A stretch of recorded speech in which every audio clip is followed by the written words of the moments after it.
Tengan buenos días, licenciado y compañeros que ven este video, en el cual estaremos abordando el seminario del tema número 28, el género Staphylococcus.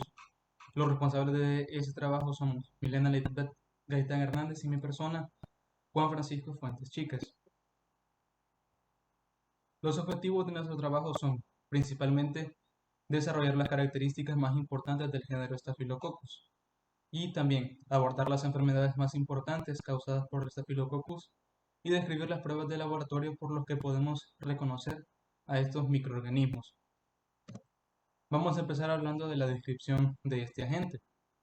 Los estafilococos son células esféricas gram positivas que por lo general se encuentran dispuestas en forma de racimo, parecidos a los racimos de las uvas, como podemos ver en esta imagen. Vamos a hablar sobre ciertas características por las cuales podemos distinguir a estos microorganismos. Entre ellas tenemos la morfología. Como lo venía diciendo, los estafilococos son células esféricas gram positivas que tienen casi un micrómetro de diámetro. En los medios de cultivos líquidos se van a observar cocos individuales, en pares, en tétradas, es decir, en grupos de 4, o incluso formando cadenas. La pared celular del estafilococo consiste en el típico peptidoglucano entreverado con cantidades considerables de ácido teicoico. También se encuentra cubierta de proteínas de superficie y de polisacáridos. Los cocos jóvenes son intensamente gram positivos, pero a medida que envejecen algunos se pueden volver gram negativos. Y al igual que todos los cocos que son médicamente importantes, estos son no flagelados, no son móviles y no producen esporas. Vamos a hablar acerca de su crecimiento. Los estafilococos se desarrollan mejor en condiciones aerobias, pero son organismos aerobios facultativos, es decir, que pueden vivir en presencia o ausencia de oxígeno. Se desarrollan con rapidez en muchos tipos de medios y algunos son parte de la microbiota normal en la piel y las mucosas del ser humano. Tienen actividad metabólica, fermentan carbohidratos y producen pigmentos que van desde un color blanco hasta un color amarillo intenso. Los estafilococos se caracterizan porque suelen producir hemólisis, coagulan el plasma y producen diversas sustancias extracelulares de las cuales hablaremos más adelante. Con respecto a su resistencia, los estafilococos desarrollan con rapidez resistencia ante muchos antimicrobianos, lo que puede plantear un problema terapéutico que sea difícil de tratar. La resistencia es variable y puede ser producida por la producción de algunas sustancias como la lactamasa B. La lactamasa B es frecuente en su producción y le da resistencia a los estafilococos frente a las penicilinas, como la penicilina G, la ampicilina, la tecarcilina, entre otros. También presentan resistencia a las tetraciclinas, a la eritromicina, a los aminoglucósidos, que está sujeto al control por sus plásmidos. Son resistentes a la nabselina. El mecanismo por el que son resistentes es por dos genes que son denominados gen MECA y MECC. El gen MEC significa cromosoma en casete estafilocócico y se encarga de fijar una proteína de baja afinidad de penicilina, que es lo que le confiere esta resistencia. También son relativamente resistentes al calor, ya que resisten temperaturas de hasta 50 Celsius por media hora. También son resistentes a sustancias como el cloruro de sodio al 10%, pero son inhibidos por sustancias como el hexaclorofeno al 3%. Las especies más importantes de este género. El género Staphylococcus tiene al menos 45 especies en total, pero las que se encuentran con mayor frecuencia y las que tienen mayor importancia con relación a la práctica clínica son Staphylococcus aureus, Staphylococcus epidermidis, Staphylococcus lugdunensis y Staphylococcus saprophyticus. Enzimas y toxinas que producen los estafilococos. Los estafilococos pueden producir enfermedades por su capacidad para diseminarse ampliamente en los tejidos, su capacidad para multiplicarse y de producir diversas sustancias extracelulares que algunas son consideradas como enzimas, otras como toxinas, o incluso hay toxinas que se consideran como enzimas. Entre ellas podemos mencionar la catalasa. La producción de catalasa es característica de los estafilococos. Eh, la catalasa es una enzima que va a convertir el peróxido de hidrógeno en agua y en oxígeno. La prueba de la catalasa permite distinguir entre los estreptococos que son negativos a esta prueba y los estafilococos que son positivos a ella. Tenemos la coagulasa. La coagulasa es una proteína que se asemeja a una enzima que se encarga de coagular el plasma oxalado o citratado.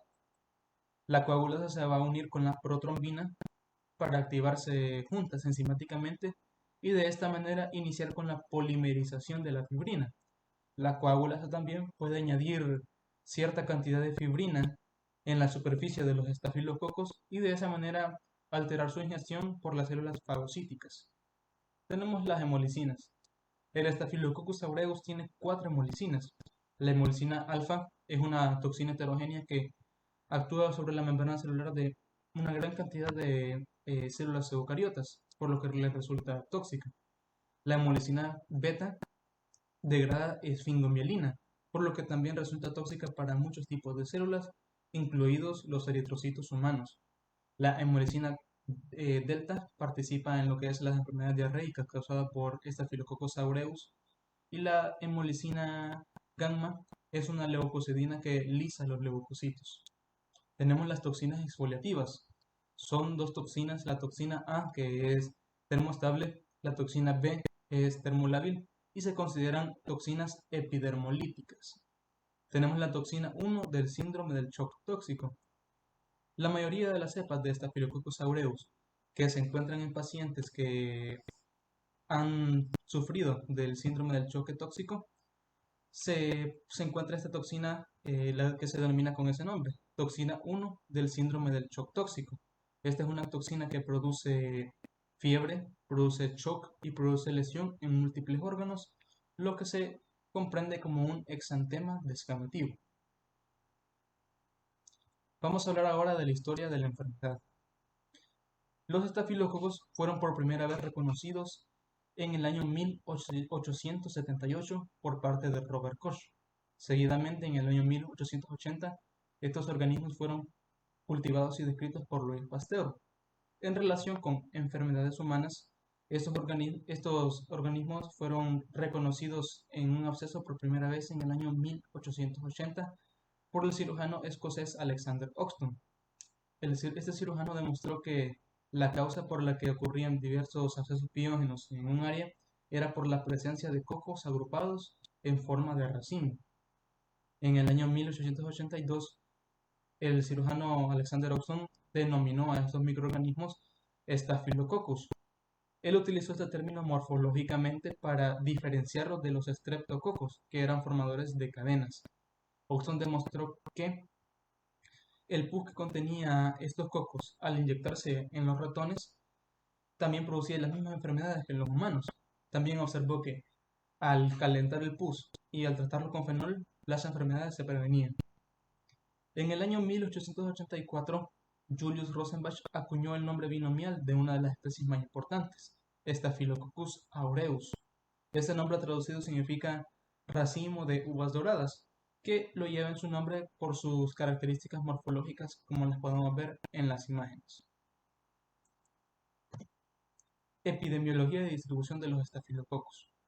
Los estafilococos son parásitos humanos ubicuos. Entre el 20% y 30% de la población son portadores nasales de los estafilococos en cualquier momento dado. Las principales fuentes de infección estafilocócica son las lesiones humanas que los diseminan, como un absceso, los vómitos contaminados con lesiones estafilocócicas, es decir, aquellos objetos que tuvieron contacto, por ejemplo, con ese absceso, el aparato respiratorio y la piel del ser humano. La tasa de colonización aumenta entre aquellos pacientes que son diabéticos, dependientes de insulina, aquellos pacientes que consumen drogas por vía intravenosa, inyectadas, aquellos pacientes que tengan daño cutáneo, pacientes que tengan virus de inmunodeficiencia humana, entre otros. También la tasa de propagación ha tenido mucha importancia en los hospitales, donde hay una gran proporción de el personal profesional y de pacientes que son portadores ya sean nasales o en la piel y que lo transmiten a las demás personas. La tasa de colonización va a aumentar al estarse tocando la cara y por supuesto al estarse picando la nariz. La propagación en los hospitales se da por pacientes que hayan sido sometidos a procedimientos quirúrgicos o a procedimientos que sean invasivos de otros tipos y estos pacientes tengan una infección estafilocócica. Es posible que esta infección sea evidente o no evidente, como una úlcera por decúbito, y sea propagado este estafilococo por las manos del personal hospitalario a otras personas. Las zonas de máximo riesgo en los hospitales son las salas de recién nacidos, las salas donde se recibe hemodiálisis, donde se recibe quimioterapia, entre otras. La propagación en las comunidades. La propagación en las comunidades de los estafilococos se debe principalmente por las autoinfecciones, cepas de los estafilococos que ya estaban presentes en las narinas anteriores, en la piel o en ambas partes anatómicas de un individuo.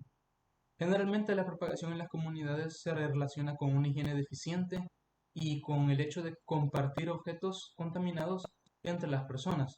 Por ejemplo, los drogadictos que comparten jeringas para inyectarse drogas.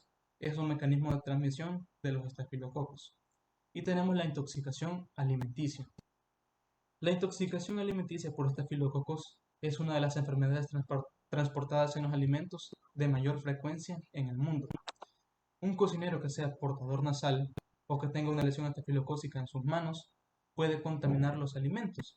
Y si estos alimentos no se refrigeran entre el momento que se preparan y el momento que se sirven, los estafilococos tienen la capacidad de multiplicarse y de producir diversas enterotoxinas que van a contaminar los alimentos, que incluso esa toxicidad puede persistir luego de volver a calentar los alimentos debido a que estos tienen resistencia al calor. El reservorio. El reservorio de los estafilococos son las fosas nasales anteriores.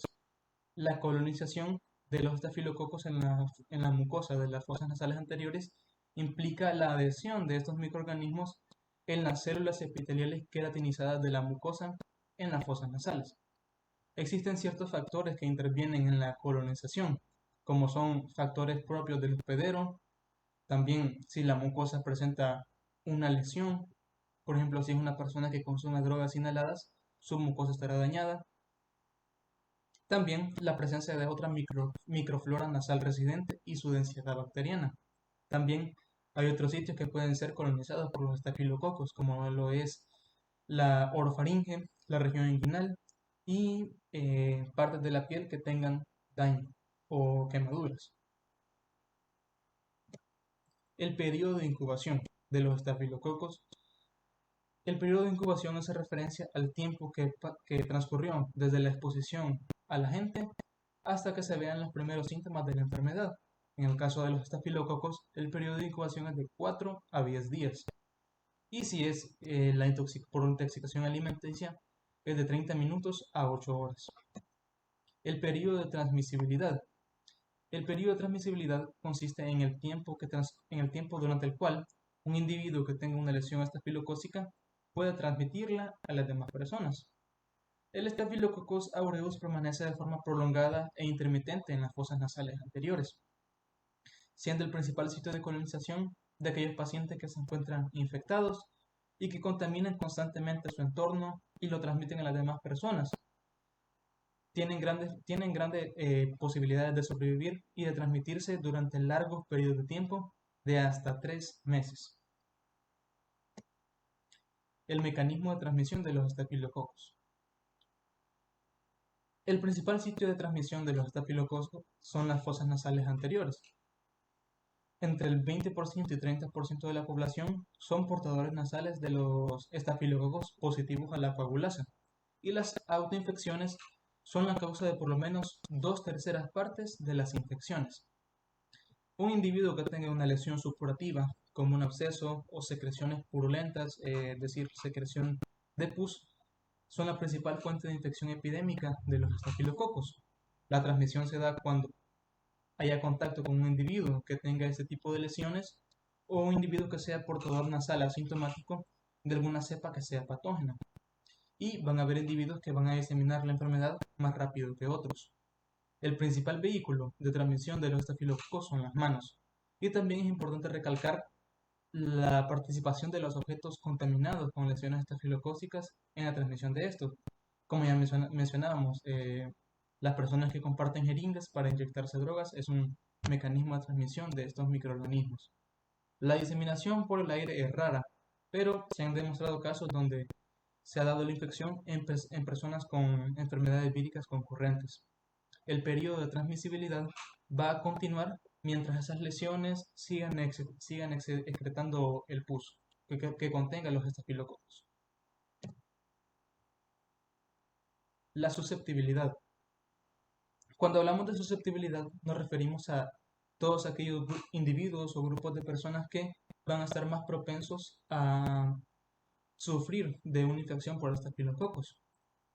El mecanismo de inmunidad va a depender de un eje de opsonización que va a facilitar la fagocitosis, que va a ser mediada por los neutrófilos.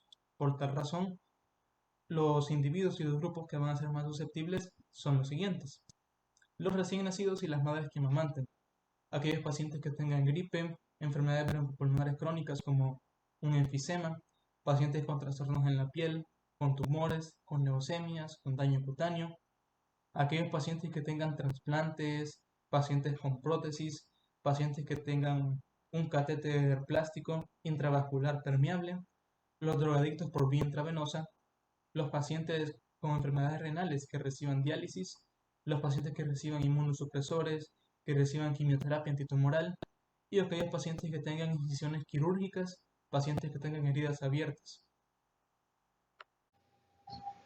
Bueno, continuando con la exposición, en este momento les hablaré sobre patogenia, patología. Bueno, cuando nos referimos principalmente a un furúnculo, es más que todo un absceso y hace referencia también a un prototipo de inflamaciones purulentas, es decir, que contienen pus, las cuales son resultados de otras bacterias. Existe unas proteínas fijadoras de fibronectina que permiten que los estafilococos aureus persistan y de esta manera produzcan toxinas alfa. Como sabemos que la producción continua de toxinas alfa se combinan para poder limitar la efectividad de los fagocitos del hospedador, lo que permite principalmente que los estafilococos de esta manera incrementen y como tal la lesión se pueda expandir.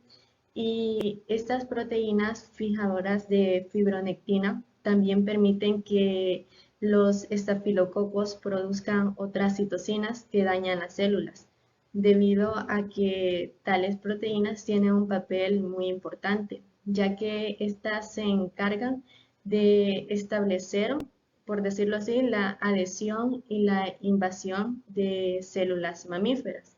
Eh, y pues un antrax consiste en una extensión de todo este proceso, el cual en lugar de descargarse hacia la superficie, el proceso forma muchos compartimientos. Hay evidencia de que Staphylococcus aureus puede regular todo este proceso.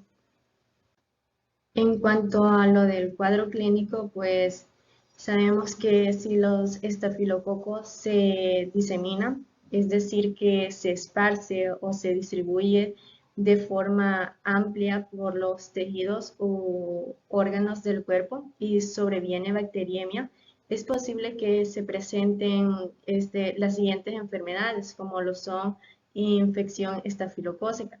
Pues sabemos así como se observa en la imagen, los accesos aparecen como un grano, los cuales son granos infecciosos del folículo piloso.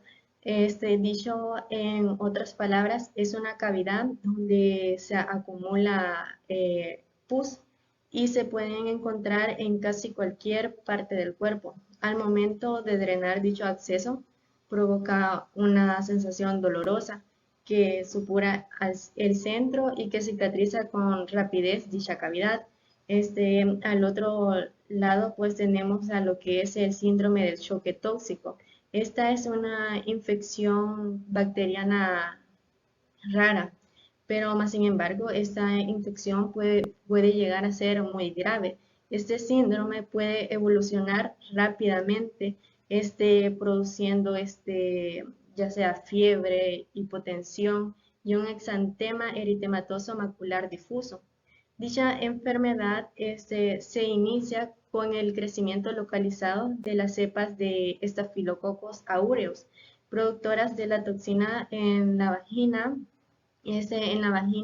o en la herida, y seguida de la liberación de la toxina en la sangre, y esta puede afectar a muchísimos órganos.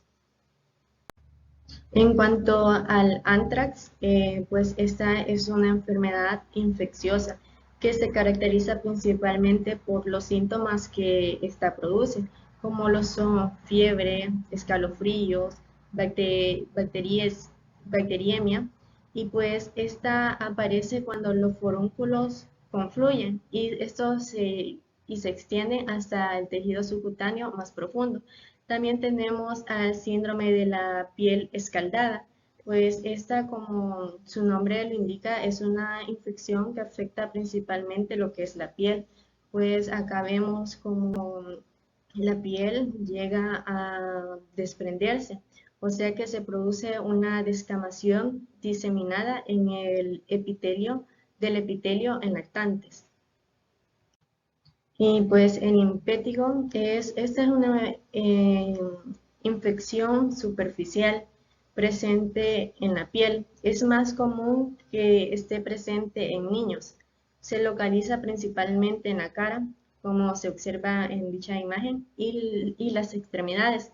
Al inicio, pues esta se observa como una mancha roja aplanada, y a medida va progresando dicha enfermedad o dicha infección, se desarrolla una vesícula llena de pus sobre una base eritematosa. También tenemos otra diversidad de enfermedades producidas por los mismos estafilococos, como lo es la osteomielitis, pues esta es una enfermedad que está presente en los huesos. Esta se da en un 60% de los casos, probablemente sea por una fractura abierta o también por una intervención quirúrgica, como por ejemplo podría ser el acceso epidural, que es una complicación generada por osteomielitis, por la osteomielitis vertebral, y en esta pues debe sospecharse si hay presencia de fiebre, si hay dolor dorsal o ya sea un dolor cervical intenso. También tenemos lo que es la neumonía, pues esta enfermedad causa diversas complicaciones, como lo es la inflamación ya sea de la mucosa, ya sea de la tráquea y de los bronquios, la cual aparece ulcerada y cubierta por densas secreciones purulentas. Se observan múltiples accesos pequeños, y pues algunos de ellos se comunica con los bronquios. También tenemos lo que es la intoxicación alimentaria. Esta es debido principalmente a la enterotoxina estafilocócica, y pues se caracteriza por un periodo de incubación breve. Podría ser de una hora a 8 horas. También se caracteriza por la presencia de náuseas, vómitos intensos, así como también la presencia de diarrea, y podría producir también una rápida convalescencia. En esta no hay presencia de fiebre, y la mayoría de personas tienden a mejorar sin necesidad de recurrir a un tratamiento. También tenemos lo que es la endocarditis. Esta es básicamente una diseminación causada por bacterias hacia la sangre desde un foco de infección, y pues la endocarditis, esta se caracteriza más que todo por los daños que esta podría causar a lo que es el revestimiento endotelial del corazón.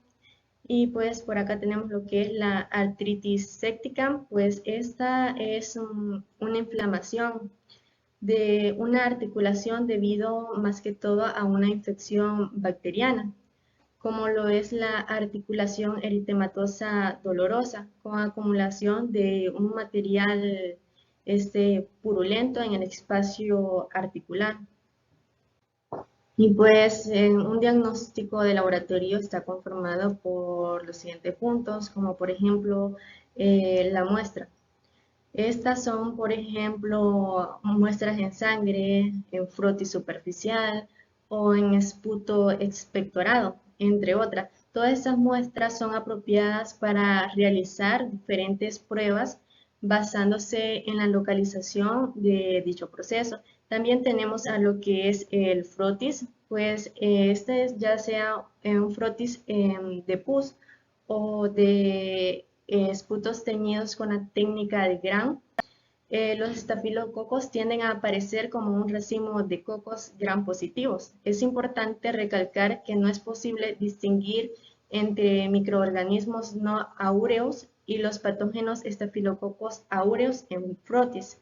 También tenemos a lo que es el cultivo. Como sabemos, un cultivo es un medio nutritivo, en donde hay un crecimiento microbiano. Tenemos, por ejemplo, las muestras sembradas en placas de agar sangre, originan colonias caracterizadas en un término de unas 18 horas a una temperatura de 37 grados Celsius, pero puede existir cierta posibilidad en la que es posible que no haya hemólisis ni producción de pigmentos. También tenemos lo que es la prueba de catalasa. Esta es principalmente una prueba enzimática utilizada ya sea para corroborar o detectar si existe cierta presencia de enzimas, especialmente la citocromo oxidasa. Tenemos lo que es la prueba de coagulasa. Esta, como su nombre lo indica, esta son para detectar el factor de coagulación y para ello pues se hace una mezcla ya sea con el plasma del humano citratado diluido a 1.5 con un volumen de la misma cantidad de caldo de cultivo o del cultivo proveniente de colonias crecidas en agar. Posteriormente esto se incuba a una temperatura de 37 grados Celsius y para determinar que la prueba es positiva, pues se presentará una forma de coágulos en un tiempo de ya sea de 1 a 4 horas. Y por último, pues tenemos las pruebas de bueno, tenemos la prueba de sensibilidad también, que estas prácticamente sirven para determinar la susceptibilidad de un microorganismo frente a los medicamentos microbianos. Y pues acá tenemos lo que son las pruebas serológicas y de tipificación. Pues estas son más que todo para el diagnóstico de las infecciones por estafilococos aureus y tienen escasa utilidad práctica. Por el otro lado, se han utilizado lo que son las técnicas de tipificación molecular para documentar la diseminación de clones de estafilococos aureus que producen enfermedad epidémica. En cuanto al diagnóstico diferencial, pues tenemos todos los procedimientos de laboratorio, los cuales básicamente auxilian el diagnóstico de infecciones ocasionadas, como les he estado mencionando, por estafilococos. Y dichos procedimientos suelen considerarse sencillos. Las lesiones más agudas sin tratamiento contienen numerosos leucocitos polimorfonucleares y grandes números de cocos gram positivos en racimos. Las infecciones estafilocócicas profundas, ya sea como la osteomielitis, que es la infección que afecta a los huesos y los accesos profundos, representan problemas diagnósticos especiales en los casos en que no es posible aspirar o tomar muestras quirúrgicas de la lesión en forma directa. Por lo general, los cultivos de sangre son positivos en condiciones tales como la artritis estafilocócica aguda. También podría ser en la osteomielitis y endocarditis, pero lo son con menos frecuencia en el caso de infecciones localizadas como accesos profundos. En cuanto al tratamiento, pues hay muchas personas hoy en día que llegamos a albergar una serie de estafilococos, ya sea en nuestra piel, que aún cuando se puede liberar de estafilococo puede ocurrir una reinfección casi de inmediato, debido a que unos microorganismos patógenos, los cuales suelen distribuirse de una lesión a otra zona de la piel, ya sea por los dedos, también podría ser por las prendas de vestir. Y no solo en la piel podemos llegar a albergar estafilococos, sino también en la nariz o en la faringe. Por eso es de mucha importancia lo que es la antisexia local meticulosa para controlar de esta manera la furunculosis recidivante. Las lipasas de estafilococos y las corinebacterias. Estas tienden a liberar ácidos grasos, los cuales provienen de lípidos específicamente, produciendo de tal manera una irritación en el tejido, lo que produce específicamente el acné. Y para ello es de suma importancia la administración de tetraciclinas, que es un tratamiento básicamente de largo plazo. En cuanto a los accesos y otras lesiones purulentas, cerradas, se pueden tratar mediante drenajes, los cuales son muy esenciales y resultan ser muy beneficiosos. Y también lo que es un tratamiento antimicrobiano. Con la administración de mupirocina, que de hecho en la literatura médica han resultado tener muchos éxitos en cuanto a la reducción de infecciones de heridas principalmente postquirúrgicas. Y pues también tenemos lo que es la bacteriemia, la endocarditis y la neumonía y otras infecciones graves por estafilococos aureus que necesitan tratamiento prolongado como con la administración, digamos, de una penicilina y con una penicilina resistente a la lactamasa beta. En cuanto a la vancomicina, suele reservarse para utilizarse contra los estafilococos resistente a la naxilina. Tenemos lo que son las complicaciones y pues si los estafilococos invaden el torrente sanguíneo pueden contraer un tipo de infección que estaría afectando a todo el organismo. Dicha infección denominada septicemia puede provocar un choque septicémico. Esta consiste en un suceso que puede afectar la vida cuando la presión arterial baja a un nivel extremadamente bajo. Pues en caso de que las bacterias invadan el organismo e ingresen en diferentes sitios, ya sea en el torrente sanguíneo, los huesos, pulmones y otros sitios, las infecciones pueden llegarse a considerar mortales. Tenemos lo que es la prevención y control. Bueno, en pacientes que son expuestos a dichas enfermedades, una de las medidas preventivas es que se vuelva a dar la infección nuevamente. Y si es posible, pues es de eliminar el estado portador para así poder evitar que se vuelva a dar la infección.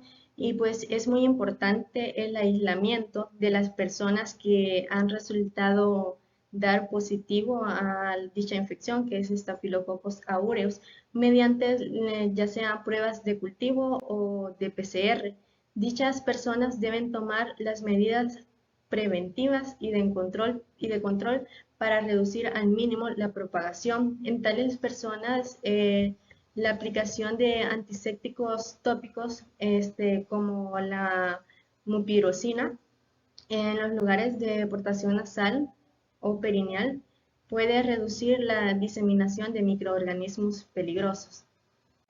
Y bueno, hasta acá llega nuestra exposición sobre el tema Staphylococcus aureus. Esperemos que les sirva de mucho aprendizaje y muchas gracias por su atención prestada.